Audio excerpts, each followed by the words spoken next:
오늘 예레미야서 36장 말씀을 중심으로 말씀을 보존하는 사람, 말씀을 태우는 사람, 말씀을 보존하는 사람, 말씀을 태우는 사람, 이란 제목으로 함께 말씀을 묵상해 보겠습니다.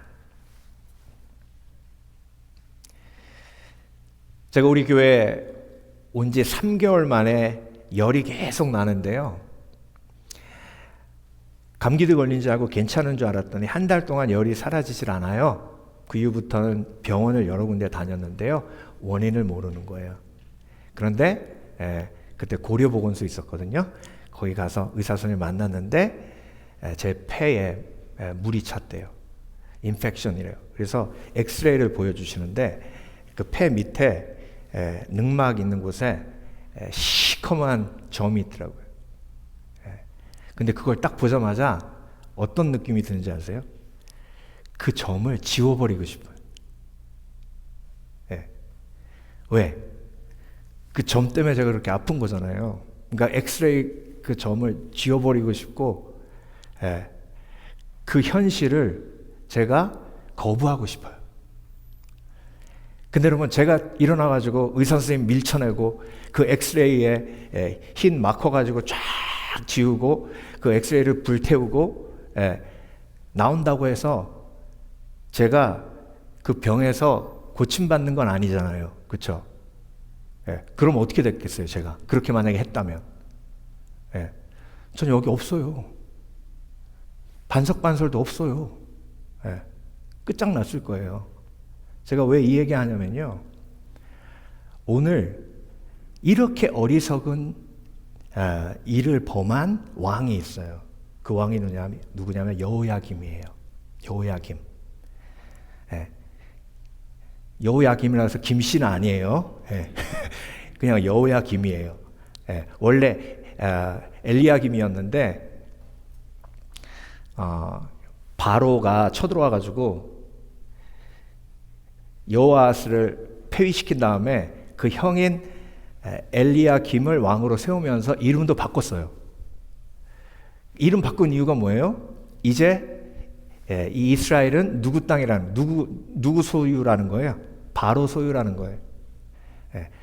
그런데 여러분, 오늘 본문이 쓰여진 첫 번째 연도가 605년인데 605년에 바로가 신흥 강국 바벨론하고 갈겜미사에서 전투해가지고 바로가 완전 쫄딱 망했어요.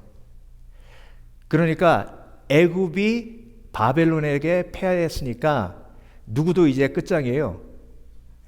애굽이 세운 여호야김도 끝장이에요. 그러니까 여호야김의 목에 칼이 여기까지 온 거예요. 그때를 하나님이 놓치지 않으시고 예레미야에게 바룩에게 예언을 적으라고 해가지고 그 두루마리 책을 금식하는 날 성전에서 읽으라고 하십니다. 그게 1년 후예요. 금식하는 날 성전에서 읽으라고 한 말을 바룩이 그대로 옮겨서 1년 후에 금식하는 날 성전에서 그 말씀을 읽습니다.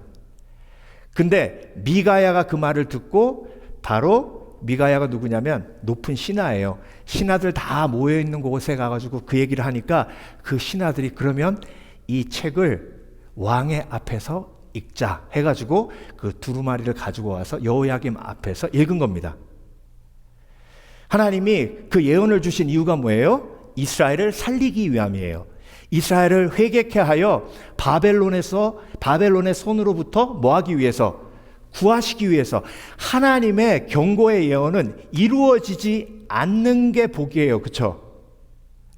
하나님이 이루어지지 않게 하기 위해서, 하나님의 심판이 그들에게 임하지 않기 위해서, 그들을 보호하시기 위해서 바룩을 통해 하나님의 말씀을 여호야김 앞에서 읽었어요. 그런데 여호야김이 어떻게 했어요?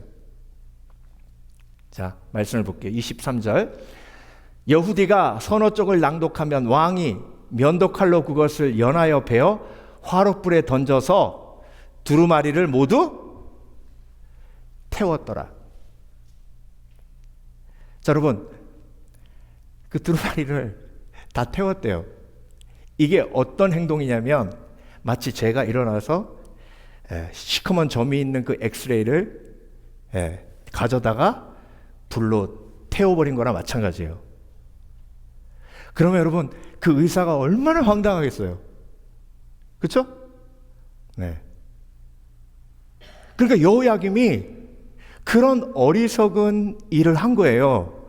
그래서 여러분 오늘 본문에 명확한 두 종류의 사람의 대조가 나오는데, 한 부류의 사람은 하나님의 말씀을 끝까지 보존하는 사람, 목숨의 위협이 와도 하나님의 말씀을 끝까지 지키려고 보존하려고 했던 사람. 한 부류의 사람은 하나님의 말씀이 태워져도 아무런 죄책감이 없고, 그리고 한 부류의 신하들은요, 하나님의 말씀을 일깨워줘도 전혀 두려움이 없었더라. 오늘 본문에 나와요.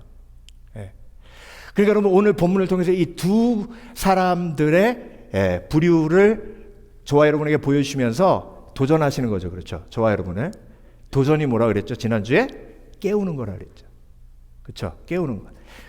그러면 여러분, 나는 말씀을 보존하는 사람인 줄 믿습니다. 나는 말씀을 태우는 사람이 아닌 줄 믿습니다. 그러면 여러분, 말씀을 태우는 사람의 특징에 우리가 쭉 보면서 나는 해당되지 않았으면 참 좋겠습니다. 그렇죠? 자, 첫 번째로 말씀을 태운다는 것의 적용적 의미는요, 무시하는 거예요. 한 귀로 듣고 한 귀로 흘리는 거예요. 그러니까 예배 다 드리고 나서 예화만 생각하는 분들, 메시지는 기억 못하고 그런 분들은 여기 없으시죠. 그렇죠? 그리고 말씀을 태운다는 것은 자의적 해석을 하는 거예요. 여러분, 말씀은요, 지금까지 역사를 통해 하나님이 하나님의 사람들을 통해서 온전히 해석할 수 있도록 역사 속에서 역사하신 줄 믿습니다. 그래서 전통적 해석이 너무나도 중요해요. 왜냐하면 그건 2000년을 지나면서 하나님이 많은 믿음의 사람들을 통해서 성경을 해석할 수 있도록 성령으로 역사하셨기 때문이에요. 그러니까 여러분, 말씀을 태운다는 것은요, 내가 들으면 깨름직한 말을 이상하게 해석한 그 사람의 말을 듣고 그것이 옳다라고 나를 속이는 게 자의적 해석이에요. 그리고 불편한 부분만 잘라내는 사람이 있어요. 여러분, 성경을 쭉 읽으면서 불편한 말씀이 있습니까? 그 불편한 말씀이 진정으로 나에게 필요한 말씀이에요. 진짜로. 여러분, 그 의사가요, 제 폐 사진만 딱 제 앞에 놨어요. 나머지는 찍으면 다 건강하니까 나머지 엑스레이는 제 앞에 안 놨다고요. 나머지 엑스레이는 저 앞에 두면 제가 불편하지 않아요. 근데 폐 사진을 제 앞에 딱 놓으니까 시커먼 게 있는 거예요. 얼마나 불편해요. 그런데 나에게 제일 중요한 엑스레이는 어느 엑스레이예요? 멀쩡한데 엑스레이가 아니에요. 그 폐 엑스레이예요. 그와 마찬가지예요. 여러분, 말씀을 읽을 때 나에게 가장 필요한 말씀은 뭐예요? 내가 읽었을 때 불편한 말씀이에요. 그게 나에게 가장 필요한 말씀이에요. 한 부흥강사 목사님이 라스베가스에 부흥회 가신 거예요. 근데 갈라디아서 5장 말씀을 본문으로 이렇게 미리 준비해서 이제 그날 말씀을 전하려고 하니까 그 담임 목사님이 부흥강사 목사님한테 그렇게 부탁을 하더래요. 목사님, 갈라디아서 데살로니가전서, 죄송합니다. 데살로니가전서 5장 22절 말씀은 되도록이면 안 하셨으면 좋겠습니다. 데살로니가전서 5장 22절 말씀이 뭐예요? 모든 악은 모양이라도 버리라. 그 라스베가스 교회의 60%가 딜러래요. 목사님이 못 모르고 그거 갖고 말씀 전하다가 2명이 일어나서 나갔대요. 그러니까 그런 일이 있으면 안 되니까 목사님 말씀 전하실 때 그거는 좀 피해서. 물론 성도를 사랑하는 담임 목사님의 마음은 제가 담임 목사로서 너무 이해해요. 근데 여러분, 하나님, 제가 이 속에 있어도 거룩을 지키게 하시고 이 속에도 죄와의 싸움을 멈추지 않는 그런 믿음의 사람이 되게 해주시옵소서가 아니라 그 말씀 들렸다고 일어나서 나가면 그게 여호야김이 말씀을 태우는 거나 뭐가 다르냐는 거예요.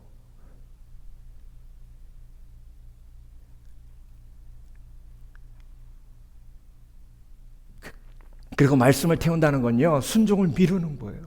네. 아유, 해야지. 네. 해야지. 네. 전도 해야지. 선교 해야지. 네. 네. 구제도 해야지. 기도해야지. 네. 미래로 미루는 분도 있고 과거로 미루는 분도 있어요. 다 했어. 네. 했어. 나도 큐티 다 했어. 네. 나도 다 기도했어. 네. 그러니까 여러분, 말씀을 태운다는 것은요, 직접 성경책을 불에 던지는 게 아니라 내 삶 속에 매일매일 내 마음 속에, 내 영혼 속에 일어나는 일상적인 일입니다. 여러분, 신년마다 이렇게 축복의 말씀 뽑으시잖아요. 그렇죠? 그 말씀을 준비하면서 목사로서 참 갈등되는 게 뭐냐면, 이건 축복의 말씀이잖아요. 그렇죠? 그러니까 조금이라도 누군가 이 말씀을 보았을 때 꺼리낌이 있으면 안 돼요. 축복의 말씀이니까. 그러니까 그 말씀을 고를 때 얼마나 갈등이 되는지 몰라요. 네. 여러분, 그 축복의 말씀을 뽑았는데 데살로니가전서 5장 22절이에요. 모든 악은 모양이라도 버리라. 그러면 여러분, 그 한 해 동안 그 말씀을 붙들고 승리하시겠어요? 아니면 뭐야 이거? 축복의 말씀이라더니 저주의 말씀.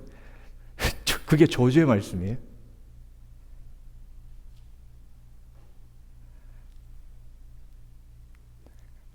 말씀을 보존한다는 건 어떤 의미입니까?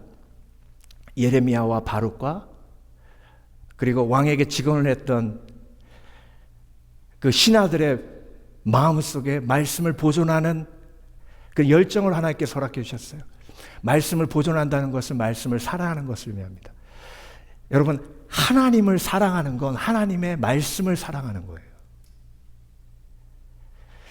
말씀을 묵상하지 않으면서 하나님을 사랑한다는 건 거짓말입니다. 하나님의 말씀을 사랑하는 것이 하나님을 사랑하는 것이요, 하나님의 말씀을 사랑하기에 하나님을 사랑하는 마음이 내 속에 담김으로 그 사랑이 내 영혼을 통해 내 삶 속에 흘러가는 줄 믿습니다.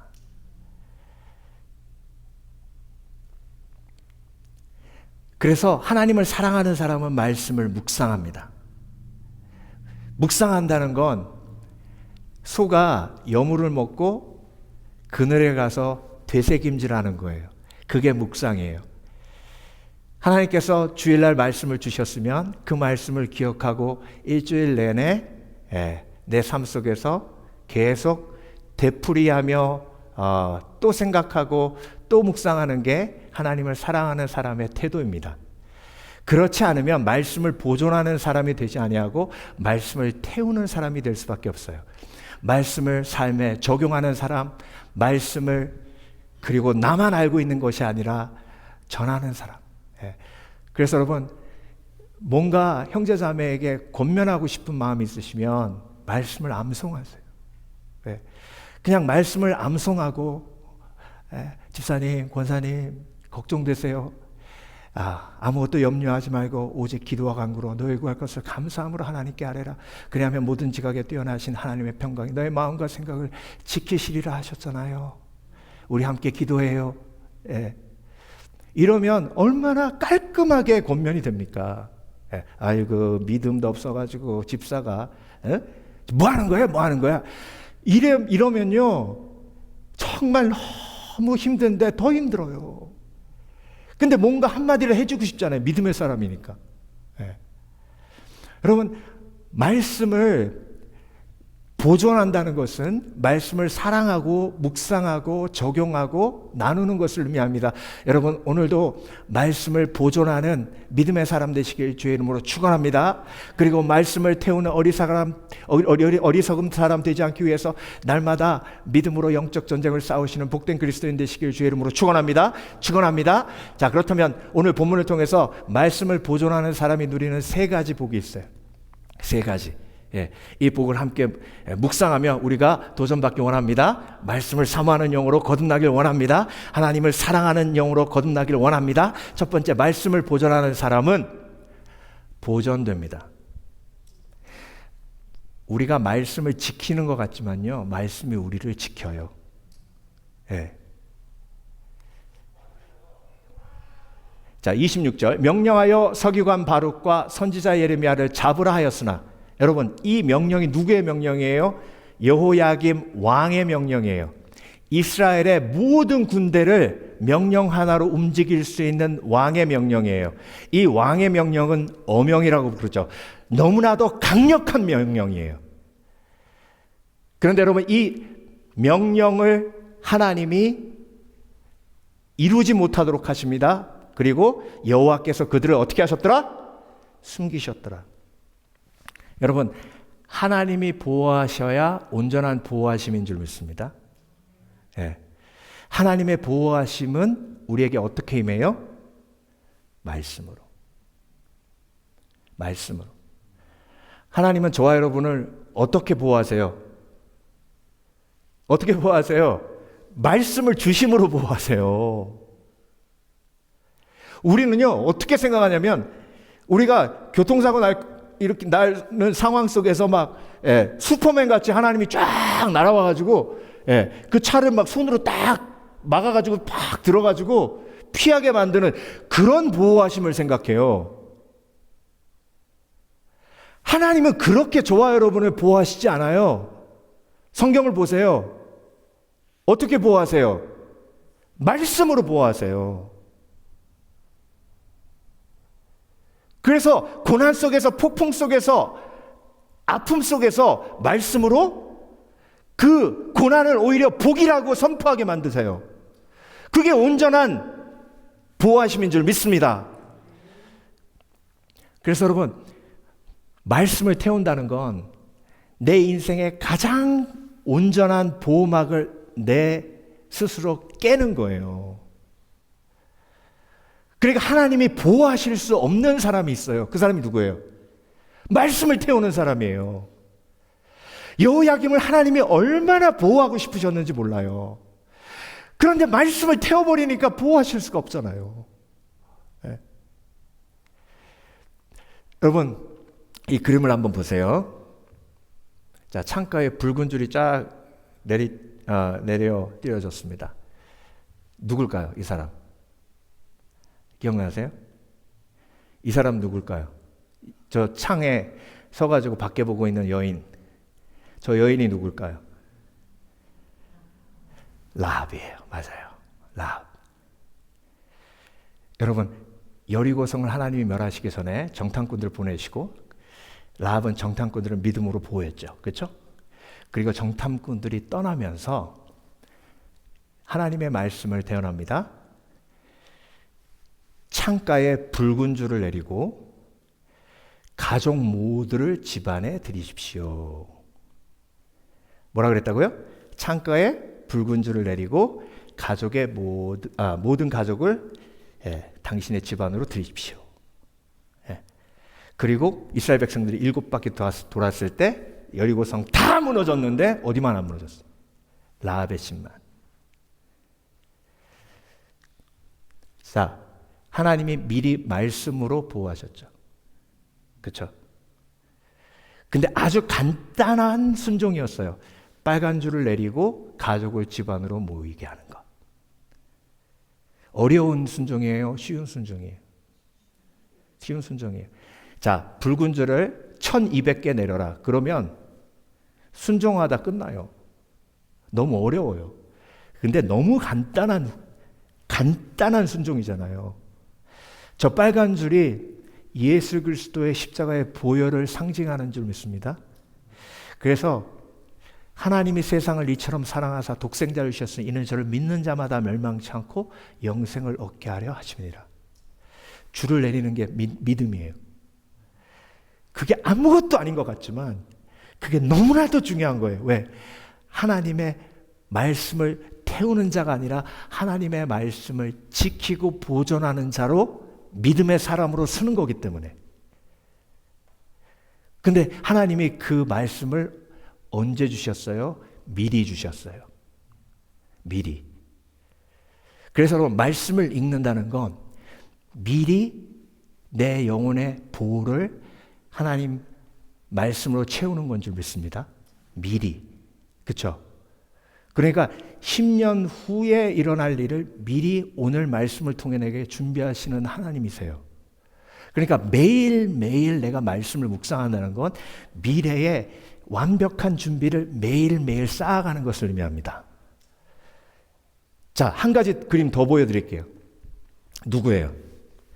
불타고 있죠? 뒤를 돌아봤어요. 누구예요? 롯의 아내예요. 롯의 아내. 자, 여러분, 롯에게 하나님이 분명히 말씀하셨어요. 절대 뒤를 돌아보지 말라고. 자, 이건 롯의 가족을 보호하기 위함이요, 그리고 하나님의 구원을 온전히 이루도록 하게 하시는 여호와 일의 하나님의 축복이었습니다. 그렇죠? 그런데 그 쉬운 순종을 롯의 아내가 하지 않았어요. 말씀을 태운 거예요. 말씀을 무시한 거예요. 그래서 여러분, 여호와 일의 하나님은 미리 보호하시는 분이신데 여호와 일의 하나님은 미리 저와 여러분에게 뭘 주신다고요? 말씀을 주세요. 그러니까 말씀을 태우는 자가 아니라 말씀을 받는 자가 가장 안전해요. 예, 말씀을 묵상하고 말씀을 기억하는 자가 가장 안전한 삶을 사는 줄 믿습니다. 그래서 여러분, 여러분이 고난에 딱 닥쳤을 때 틀림없이 하나님이 그 고난 이전에 말씀을 주셨습니다. 그러면 그때 여호와 일의 하나님을 믿는 사람은 바로 내가 기억하는 하나님의 말씀을 뒤를 돌아보며 말씀을 봐요. 세상을 보는 게 아니라. 그러면 영혼이 살아나요. 여러분, 말씀을 지키는 자가 지킴을 받는 줄 믿습니다. 말씀을 지키는 자가 하나님의 은혜 속에 보존되는 줄 믿습니다. 믿습니다. 제가 몇 년 전에 한 목사님을 목회자 모임에서 만나는데 식사하면서 너무 아주 확실하게 해야 될 이야기를 하시더라고요. 뭐라 그러시냐면, 목사님, 제가 선교지 갔다 오면서 목뼈 부러져서 죽을 뻔했대요. 그래서 아니, 목사님 무슨 일이 있었어요? 그랬더니, 근데 너무 창피했대요. 아니, 무슨 일인데요? 그랬더니 선교지에서 오는데 화장실 갔다가 왔는데 이 안전벨트 하는 걸 잊어버린 거예요. 그 방송에서 터뷸런스 있으니까 안전벨트 매라고 그랬는데 이걸 풀어놓은 줄 모르고 나는 맸지 생각하고 가만히 그냥 있었던 거예요. 근데 갑자기 터뷸런스가 팍 오는데, 여러분, 심한 터뷸런스는 날아가요. 아시죠? 이분이 날아가가지고 천정에 머리를 팍 부딪힌 거예요. 그래서 땅에 퍽 떨어졌대요. 근데 딱 떨어져가지고 난 죽었다 이게 아니라 창피해 죽겠다 그랬어요. 그래서 일어나서 봤더니 자기 혼자 그랬어요. 자기 혼자. 그래가지고 의자에 탁 앉으면서 목은 아픈데 승무원이 와가지고 괜찮냐 그러더래요. 그래서 괜찮다고 그랬대요. 괜찮다고. 근데 내려가지고요, 여기 다 목 다 붓고 막 몇 주 고생했대요. 그러면서 목사님, 제가 안전벨트는 생명벨트인지 이제 알았습니다. 네.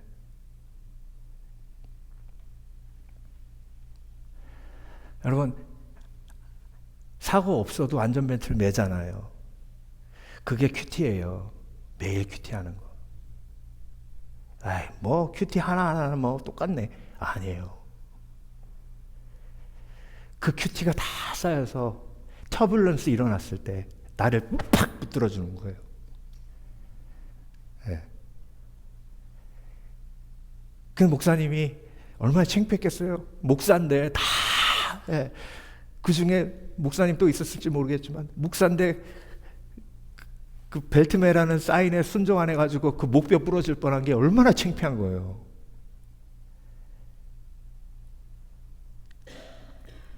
그래서 여러분, 하나님은요, 말씀으로 저와 여러분을 어떻게 하신다고요? 보호하십니다. 그리고 여호와 일의 하나님은 미리 말씀을 주셔서 내 마음이 준비케 하세요. 그래서 그 준비케 한 마음으로 뒤를 돌아보지 않는 강력한 믿음을 주셔서 내 삶이 소금기둥 되는 걸 막아주세요. 두 번째로 가기 전에 말씀 보고 넘어가겠습니다. 여호와께서 너를 지켜 모든 환난을 면하게 하시며 또 내 영혼을 지키시리로다. 시편 121편 7절 말씀. 뭘로 지키겠다고 말씀 안 하셨죠? 그렇죠? 여호와께서 너를 지켜 모든 환난을 면하게 하시면 내 영혼을 지키시리로다 하셨죠? 근데 뭘로 지키겠다고 말씀 안 하셨잖아요. 뭘로 지키신다는 거예요? 말씀으로. 그가 너를 위하여 그의 천사들을 명하사 내 모든 길에서 너를 지키게 하심이라. 천사들을 뭐 하신다고요? 명하셔서 말씀으로. 그렇죠? 천사들에게 명령하시고, 천사들에게만 명령하시는 게 아니에요. 저와 여러분에게도 명령하세요. 그래서 이 두 명령이 매칭됐을 때 완벽한 보호하심이 우리에게 임하는 줄 믿습니다. 주의 말씀은 내 발의 등이요 내 길의 빛이니이다. 다윗의 고백이에요. 하나님의 말씀은 나를 보호하시는 능력이다. 근데 그 보호하시는 능력을 태워버리면 돼요, 안 돼요? 안 되죠. 두 번째, 말씀을 보존하는 사람에게 용기를 주십니다. 용기를 주세요. 여러분, 우리에게 제일 필요한 게 뭐예요? 제일 필요한 건 내 삶 속에 나의 가장 약함을 보면 알 수 있어요. 내가 뭐에 가장 약해요? 모든 게 다 두렵잖아요. 안 그러세요? 저만 그래요? 아픈 게 두렵고, 자녀가 조금 힘든 게 두렵고, 그리고 미래가 두렵고, 그렇죠? 막 전쟁 소리 들리면 막 물가가 두렵고, 세상에 왜 이렇게 두려운 게 많은지, 철들면 철들수록 더 두려운 게 많아지는 것 같아요. 그러면 두려움이 그렇게 많으니까 우리에게 가장 큰 필요는 뭐예요? 용기예요. 용기. 그러니까 두려움은 뭘로 이기는 거예요? 용기로 이기는 거예요. 두려움을 용기로 이기지 않고 도망감으로 이기는 사람이 절대로 그 문제를 해결할 수 없는 사람이에요.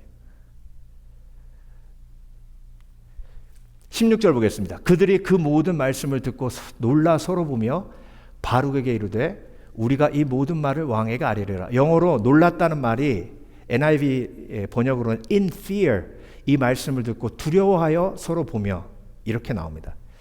자, 여러분, 말씀을 듣고 용기를 얻어 바룩에게 이르되 우리가 이 모든 말을 왕에게 아뢰리라 해야 말이 맞아요. 그렇죠?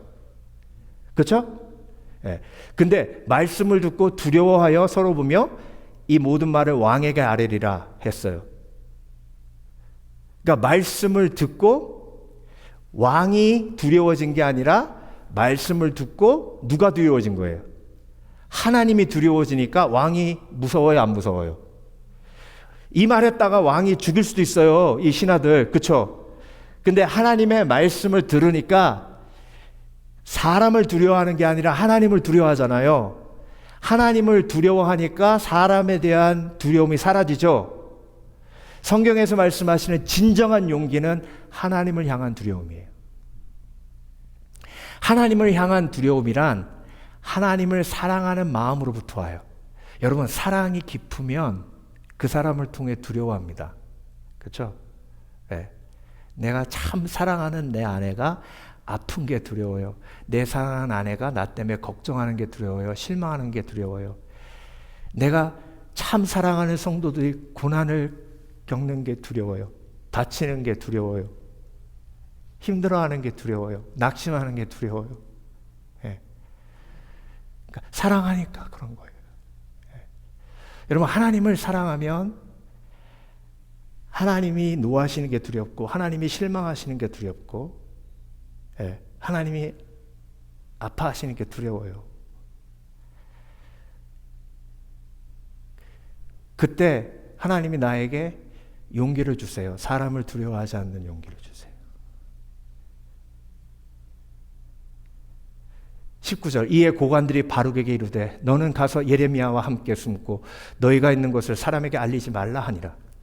여러분, 이 말을 왕에게 전달했을 때 왕이 미처 정말 분노하고 또 분노해서 그 신하들도 죽일지 모르고 바룩하고 예레미야도 죽일지 몰라요.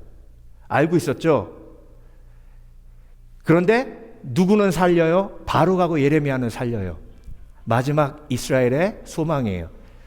그리고 그 말씀을 가지고 왕 앞에 나아갑니다. 이 세 사람의 신하는 자기가 죽을 수도 있다는 걸 알았어요.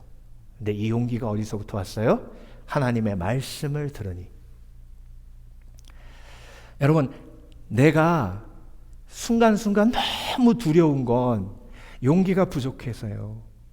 용기는 말씀 속에 주시는 하나님의 약속을 통해 임하는 하나님의 능력입니다.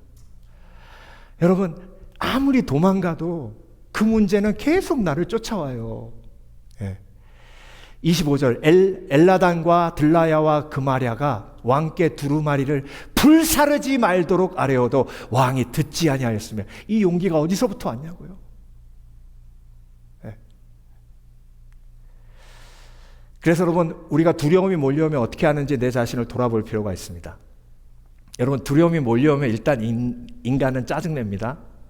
그리고 일단 두려움이 몰려오면 도망부터 가요. 도망.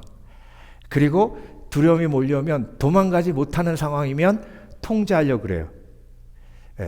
그래서 자녀로부터 두려움이 오면 엄마는 이제부터 엄마 말 들어. 이제부터 내 말만 들어. 이렇게 얘기합니다. 통제하려고 해요. 그리고 두려움이 몰려오면 비난해요. 이 두려움이 근원이 나에게 있지 않고 너에게 있다고 비난함으로 책임을 전가하려고 그래요. 그러다가 다 안 되면 도망가고 숨어요. 이러면 이 두려움이 없어질까요? 두려움이 더 커질까요? 두려움이 훨씬 더 커집니다. 그래서 여러분, 하나님께서 저와 여러분에게 말씀을 주신 이유는 우리가 너무 두려워하기 때문이에요. 모세가 죽고 여호수아에게 임했던 엄청난 두려움, 그 두려움에서 벌벌 떨고 있는 여호수아를 하나님이 부르십니다. 그리고 여호수아서 1장 8절에서 9절 말씀 주셔요. 두려워 말라, 놀라지 말라. 내가 모세와 함께 했던 것처럼 내가 너와 함께 하리라. 말씀을 주세요. 환경은 하나도 안 바뀌었어요. 그런데 여호수아가 그 말씀을 아멘으로 화답하고 일어납니다. 그 말씀을 아멘으로 화답할 때 여호수아 마음속에 있었던 두려움이 눈 녹듯 녹았어요. 사라졌어요. 떠났어요. 여러분, 두려움을 이기려고 얼마나 노력하세요? 어떤 분은요, 목사님, 저는요, 내 인생이 너무 힘들고 막 어려우면 유튜브에서 나보다 더 힘든 사람들 영상 찾아봐요. 그러면요, 조금 힘이 나요.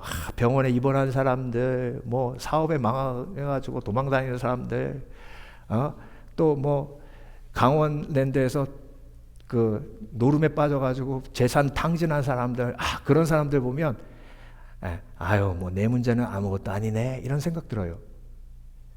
그게 지혜로운 방법이에요? 여러분, 그거 막 보다가 TV 키면 연예인들, 잘 나가는 사람들 얘기 처음부터 끝까지 나와요. 그럼 그렇게 비교해서 위로받으면 그렇게 비교해가지고 상처받아요. 그러면 그거 보고 또 유튜브 가가지고 그런 사람들 또 찾아봐요. 그래서 마인드 컨트롤이 얼마나 어리석은 건지 우리가 깨달아야 합니다. 여러분, 우리는요, 우리의 마음을 컨트롤할 수 없어요. 두려울 때 간단합니다. 말씀을 붙드시길 주의 이름으로 축원합니다. 예. 하나님의 말씀이 내 영혼에 위로가 되고 힘이 되고, 무엇보다 나에게 가장 큰 용기가 되는 하나님의 말씀은 찔림이에요. 찔릴 때 회개하고, 회개할 때 하나님이 우리에게 가장 큰 용기를 주십니다. 그 은혜를 날마다 누리시는 복된 그리스도인 되시길 주의 이름으로 축원합니다. 축원합니다. 마지막으로 말씀을 보존하는 사람은 다시 일어납니다. 다시 일어나요. 자, 여호야김이요, 지금 바로누고가 패배하고 바벨론이 블레셋 에글론까지 왔어요. 코앞까지 왔습니다. 자, 실망하고 낙심하고 절망하고 다시 시작하고 싶어도 시작할 수 없어요. 네. 그런데 여러분, 이 실망이 말씀을 태운 사람 여호야김에게만 임한 것이 아니에요. 말씀을 보존한 예레미야와 바룩에게도 동일하게 임했습니다. 왜? 1년 동안 준비했어요. 이 말씀을. 1년 동안 그걸 받아 적고, 그리고 금식하는 날이 올 때까지 바룩과 예레미야가 기도했어요. 하나님, 이 말씀이 울려 퍼질 때 예루살렘에 회개하게 하여 주시옵소서. 이 말씀이 낭독되어질 때 여호야김 왕이 이 말씀을 듣고 가슴을 찢고 회개하며 하나님 앞에 통회의 기도를 드리는 놀라운 역사가 있게 하여 주시옵소서. 그렇게 기도했는데 예레미야가 소식을 듣습니다. 바룩이 소식을 들어요. 도망가라고 하는 이야기를 들으며 그 거룩하신 하나님의 말씀을 여호야김이 어떻게 했다고요? 태웠대요. 하나님, 안 된다고 했잖아요. 안 된다고 했는데 또 실패했잖아요. 나 이제 안 할래요. 이제 막 목숨의 위협을 겪는 것도 이제 지긋지긋해요. 여러분, 우리는요, 매일 쓰러지잖아요. 그렇죠? 매일 쓰러지니까 매일 다시 일어날 힘이 필요해요. 그 다시 일어날 힘이 어디 있어요? 말씀 속에 있어요. 여러분, 순종이 익숙한 사람은요, 쓰러졌다 일어날 때 어렵잖아요. 여러분, 군인이 쓰러졌다가 일어나는 거 한번 보셨어요? 군인이 총에 맞아도요, 총에 맞아서 쓰러져 있어도 소대장이 와서 일어나! 그러면 일어나요. 훈련이 돼가지고. 군인은 명령에 순종하는 것이 뭐예요? 목숨이잖아요. 그러니까 총에 맞아도 일어나! 그랬으니까 아주 일어나요. 그게 순종하는 사람의 특권이에요. 여러분, 쓰러졌을 때 복잡하게 생각하실 필요 없어요. 그렇죠? 하나님이 일어나라 그러면 일어나는 거예요. 28절, 너는 다시 다른 두루마리를 가지고 유다의 여호야김 왕이 불사른 첫 두루마리의 모든 말을 기록하고, 너는 다시. 하나님이 장황하게 설명하지 않으셨어요. 너는 다시 일어나. 저와 여러분이 쓰러져서 다시 일어날 때 그 일어나는 힘은 말씀에서 옵니다. 하나님이 일어나라고 하셨기에 일어나는 거예요. 아멘. 여러분, 아침에 일어날 때 걱정 근심에 짓눌려서 침대에서 나오기 싫을 때 있으십니까?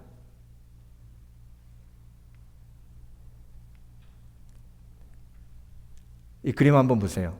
나의 아침이 무거운 이유.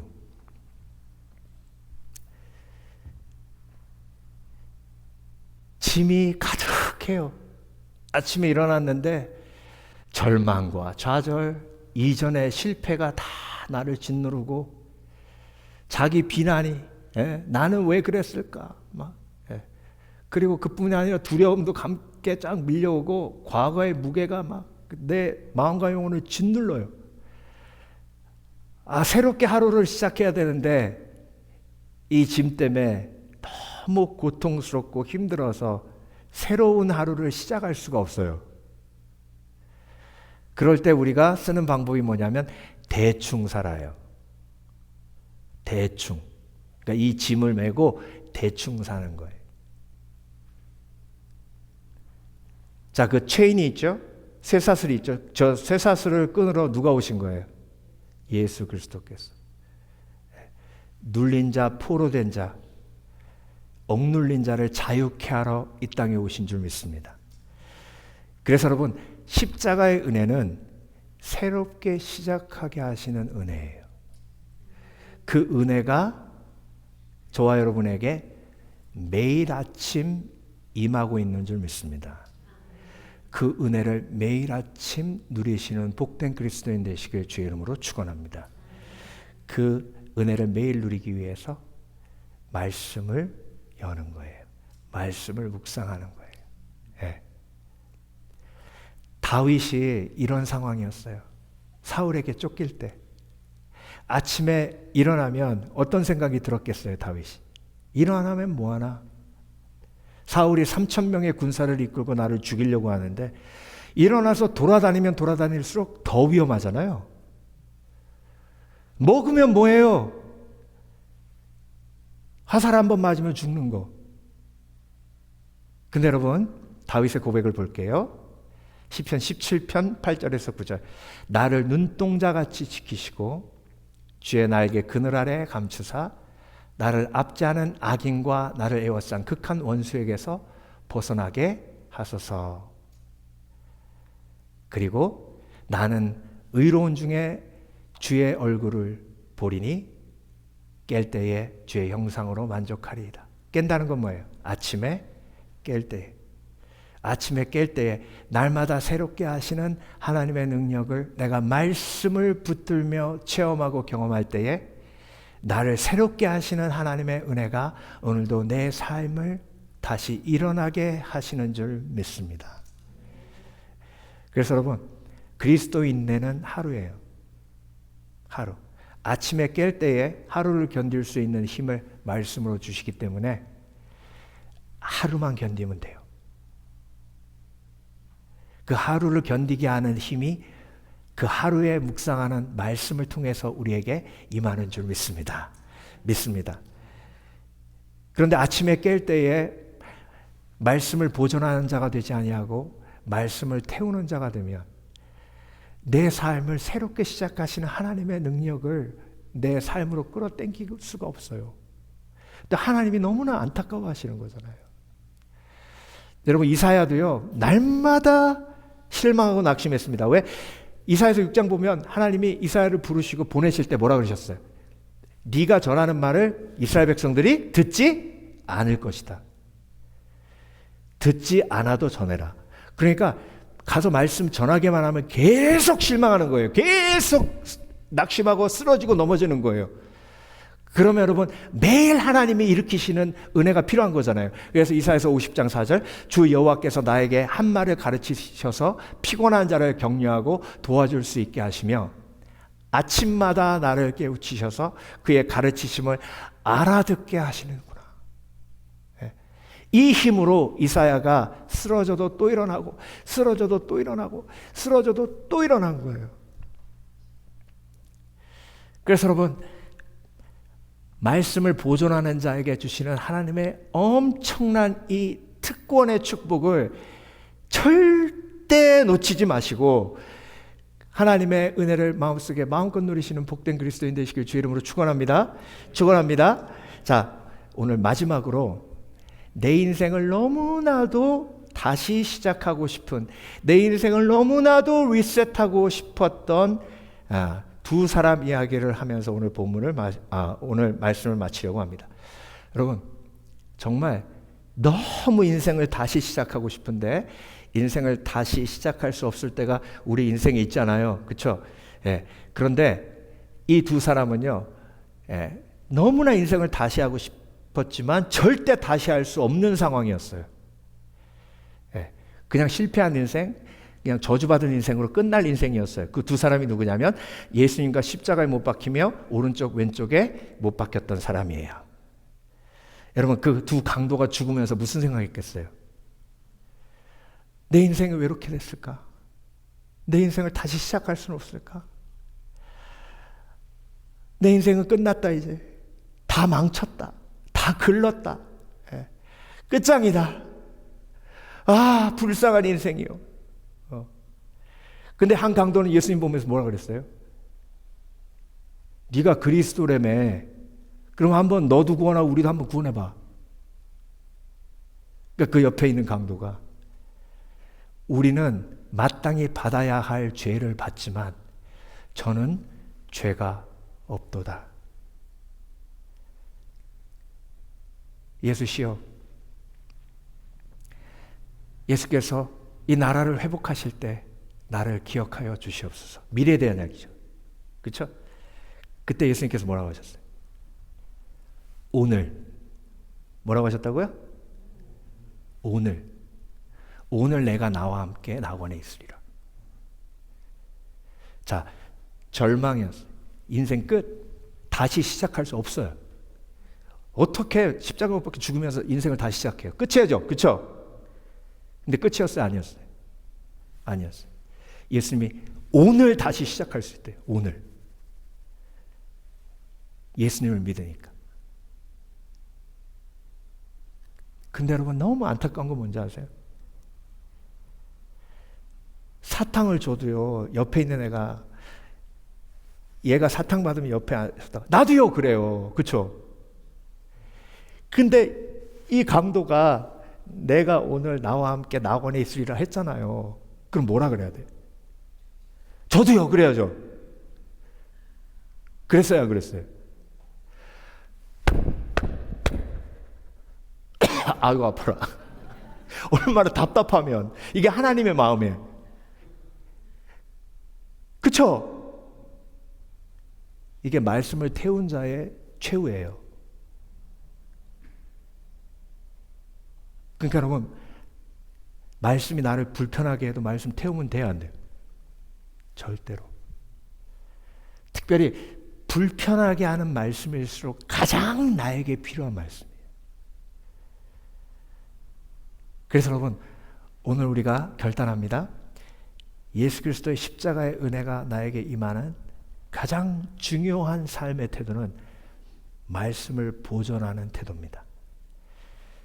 그래서 그 십자가의 은혜가 나에게 임해 항상 삶이 보존되고 보호받고 항상 두려움이 많은 이 땅에서 말씀을 통해 용기를 얻고 매일 쓰러지는 삶 속에서 다시 나를 일으켜주시는 말씀의 능력을 체험하시고 경험하시는 복된 그리스도인 되시길 주의 이름으로 축원합니다. 축원합니다. 기도하겠습니다.